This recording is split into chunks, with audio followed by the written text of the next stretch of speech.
Okay, now we get on to the business part. So one of the things that clearly IFAs need to do to grow their business is to acquire new clients. And one of the most popular methods of acquiring new clients remains referrals.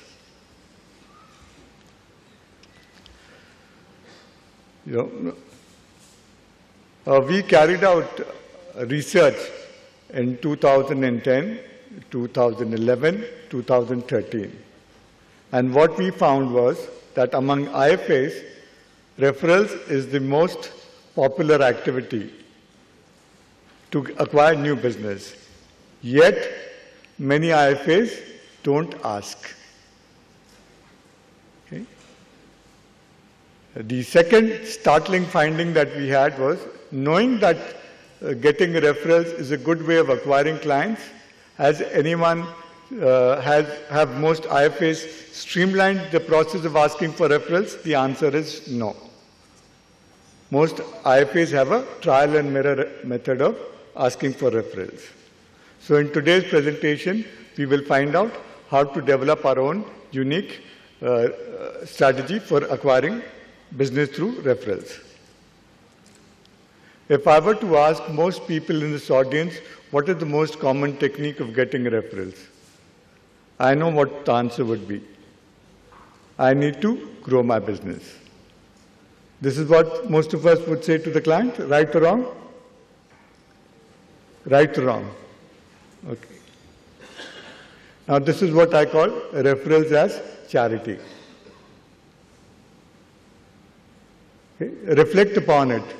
By asking your client for a referral, you are making him, you're putting the burden of being a salesman on your behalf. In any other walk of life, would that be acceptable to you? Would it be acceptable to you? No. Okay.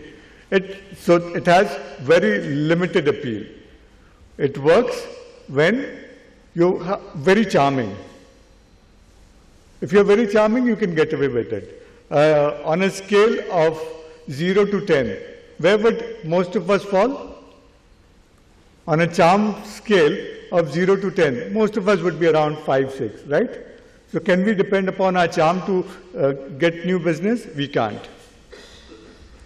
It has perhaps limited functionality if we are starting out. When we are starting out, people are more eager to help us. When we are young, we can approach people and say, I've just done my BCom. Over the last 2-3 years, I've developed a fascination for markets and investments. I want to make a living out of it. I'd be happy to help any of your friends and relatives make investment choices. Perhaps that could work. So people would depend on this particular approach of asking for referrals as charity. What do they depend upon? They depend on timing. Client को अच्छे mood में पकड़ लो, ठीक है? या जब cell खत्म हो गई है, चलो एक और ट्राई मारते हैं. आज 1 लाख का चेक मिल गया, देखते हैं एक और क्लाइंट भी देता है कि नहीं देता. So what is your style of approach? You're dependent, like I said, on charm, and you want to perhaps feed his ego, that you want him to feel good about himself. So what are the drawbacks of this? What are the drawbacks of this? Sorry, can anyone help me in the audience? What could be the drawbacks of this approach? Sorry? Not consistent. Okay, what else? Sorry? It's not sustainable. What does it say about your confidence level about your own ability to grow your business? What does it say about your own confidence? Okay? The drawback is it's not sustainable. The second thing is it affects your standing with the client. Okay? You are supposed to be the expert. You are supposed to be the knowledgeable person. Okay? And you are seeking his help.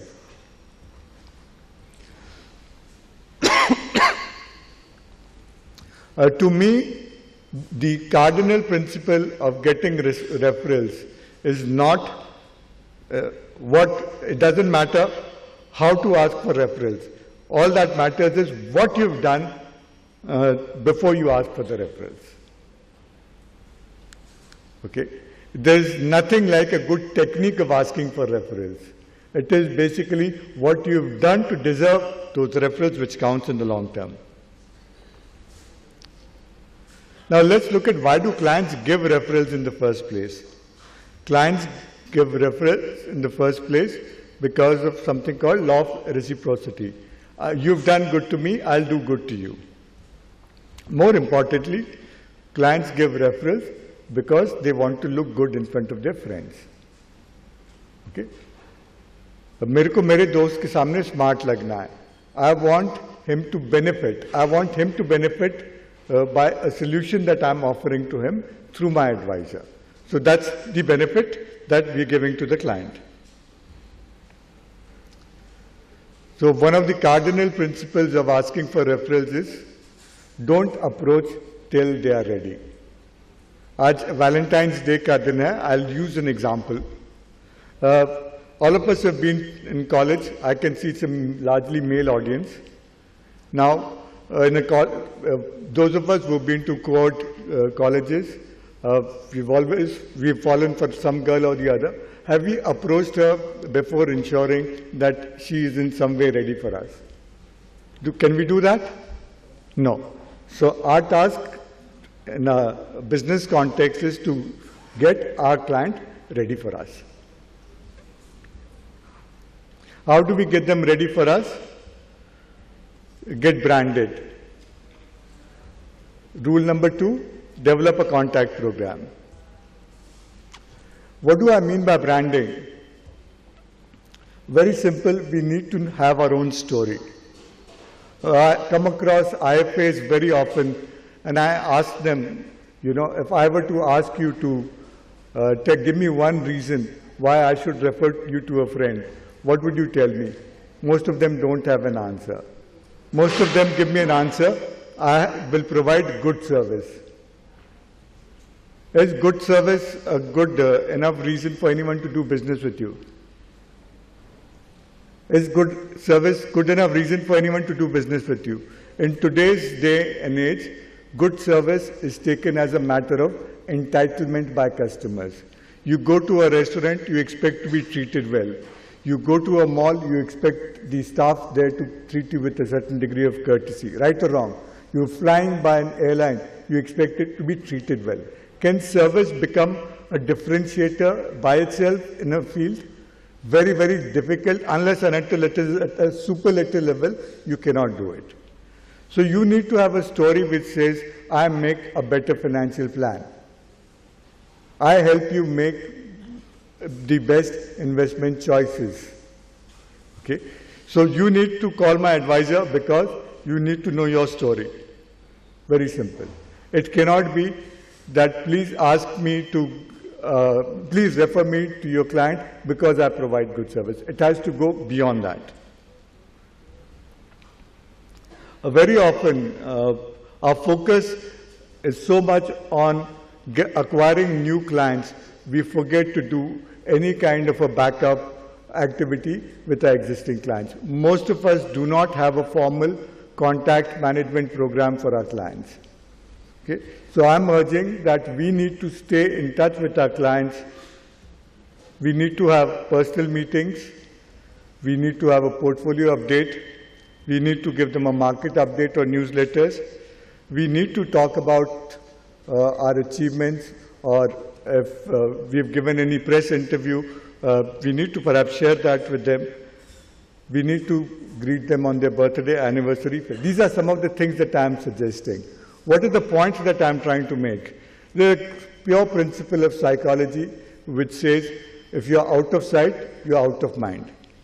You need to sustain your relationship with the clients by staying in touch with him or her on a regular basis. These are some of the activities that I'm recommending that you should put in practice. In the second half of the day, we will have 3 very successful IFAs with whom we will be profiling. All 3 of them have a regular contact management program in place. In fact, after my presentation gets over, Gaurav is going to talk about how do we engage our clients. So perhaps we can follow that particular session very carefully for what I'm trying to tell you right now. So what am I saying? We should not have referrals as a matter of charity. We should earn referrals as a matter of right. So how do we get referrals as an earned right? When we are operating from a position of strength. We are equals. It works when our client appreciates, gives a certain value to what we are doing. Our client trusts us, and our client respects us. Please remember there are 3 dimensions to our relationship with the client. Value, trust, and respect. All 3 of them are not the same. Right? Am I right? I go out, I buy a singdana, pay 10 rupees for it. I value what the guy is giving me for 10 rupees. Do I respect him? I don't need to. Okay? I have a driver. I trust him with my money. Do I necessarily respect him? May not. So please understand there's a distinction between valuing someone, trusting someone, and respecting someone. So how do we earn this right? We are in a business of promises, right? We don't offer anything tangible to our clients. We don't offer anything tangible to our clients. All our benefits are in the future. All our benefits that we promise are in the future. आप इसको इसमें invest करेंगे 15% return मिलेगा. So we get very carried away, and sometimes we perhaps over-promise. So under-promise and over-deliver. We should service our clients well, particularly our best clients. Pay attention to what our clients want. And like I said earlier, we must stay in touch with them on a regular basis. We listen to them. And last but not the least, as they say, you are there for them in the tough times. During tough times, it's very tempting to stay away from our clients. We want to avoid some of the decisions which clearly seem to have gone wrong. It wasn't our fault. It was perhaps the markets. It was perhaps the fund manager's fault. But our tendency is to avoid any contact with our clients in the tough time. I urge you that we should, in fact, get in touch with our clients and reassure that we are there for them in the tough times. Okay, once, let us say we've done all this, we ended up getting a few referrals from our clients. So we want to get few referrals from our clients. What should we do? Most of us depend on our client. So we just go to him and surprise him. We go to our clients and surprise him. मुझे आप 4 referrals दे दीजिए. Just think upon it. What someone were to come and ask you, मुझे 4 लोगों के नाम दीजिए जिनको home loan की जरूरत है. Would you be able to do it? आज सुबह यहाँ ब्रेकफास्ट में क्या था, ज्यादातर लोगों को याद है. कल रात को आपने डिनर क्या किया था, वो भी याद है. What are you doing? You're making him very uncomfortable. Psychologically, you're putting the burden of, making him do an exercise on your behalf, in which he's not a willing participant. So, what we should do is we should do a lot of things on our own. So, analyze and research your client base. So, I know that my client is a member of Khar Gymkhana. So, I should tell him that I understand you go to Khar Gymkhana. I wanted to meet the president of Khar Gymkhana for a long time. Is it possible for you to give me an introduction to him? And this can happen only if I do certain homework. I can go back to my client and say that, look, I understand that your client works for ABC company. You work for ABC company. I've been wanting to meet your marketing head for a long time. Can you introduce me to him? Ask your most valuable and engaged clients first and then go downwards. Very importantly, craft clear stories that focus on the problems that you can solve. So if your client's friend has come from Dubai, you could perhaps tell him, I have heard your friend has just relocated to Mumbai from Dubai. If there is any paperwork, any help with paperwork that he'd like to do, like me to help out with, I'll be happy to do it for him. So when you're executing mission referral, develop your own style, develop your own script, deliver with confidence and clarity. Now that you've got a referral from the client, what are you going to do? You should do a little research before you decide to make contact with the referred party. So you should know who you're going to meet. Ask your client or use things like LinkedIn or Google your prospect's name. Have the courtesy of SMSing or setting up an appointment through an email or an SMS before you contact them. Have the script ready for how you can benefit them. Once you meet your referred party, you should close the loop with the client. Obviously, you'll thank them, give them a broad summary of what your discussions were. Needless to say, no confidential information to be shared. So you can say that the client is looking to consolidate his portfolio of mutual funds, but it is not good to say that he holds 20 mutual funds worth 8 crores. I didn't know your friend was so rich. So that's not allowed. So you can say he sought my help in consolidating his portfolio of mutual funds, but do not give any confidential information. You must reassure them. You must reassure them that I am honored that you've given me the reference of your friend. Please be rest assured that I will be doing a good job on his portfolio. If possible, share with them a token gift. So summing up, referrals are a transfer of trust. Okay? When your client is giving you a reference, he is putting his personal integrity at stake. His relationship is at stake when he's giving you a reference. So remember that. So why will he have a confidence in you? Ultimately, it is an expression of everything that you do with the clients. You get referrals for the work you've done before you ask for the referrals. Instituting processes and practices to engage clients will improve your hit rate. And technique works only with proper approach. So thank you. Come to me.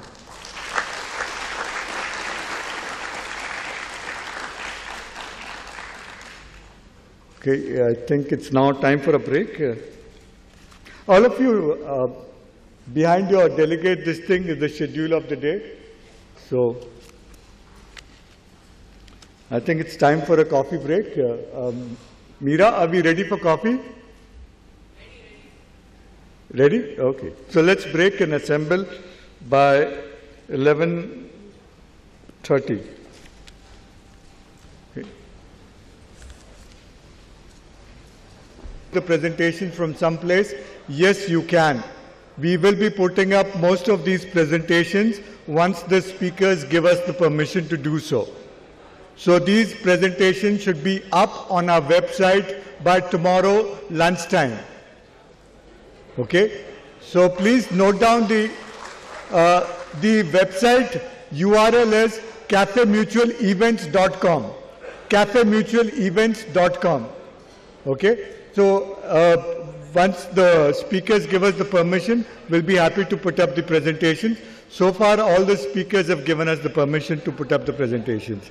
So now, ladies and gentlemen, getting on to the next session of the day, we are very happy and honored to have Gaurav Mashruwala here. Gaurav Mashruwala has founded a cutting edge which has been in the personal finance space for more than 2 decades. Anyone here who doesn't know Gaurav Mashruwala? Anyone here who doesn't know Gaurav Mashruwala? Okay. So I saw exactly 4 hands. So Gaurav Mashruwala in many ways is one of the people who pioneered the concept of personal finance and personal financial planning in the country. Much before anyone became familiar with these concepts, he was writing about them and evangelizing the cause of personal finance and financial planning. In fact, if ever Cafe Mutual decides to honor anyone with a Hall of Fame award in personal finance, one of the first recipients would be Gaurav Mashruwala. Okay? So, one of the things that I said in my earlier presentation was that, we all go after new business. Whereas study after study, the world over shows that business from an existing client is far more profitable than business from a new client. Okay? In order to help us engage deeply with our clients and get more business out of them, we need to develop a certain program. It is in this context that I had requested Gaurav to share some thoughts on how do we sustain and build a long-term profitable relationship with our clients.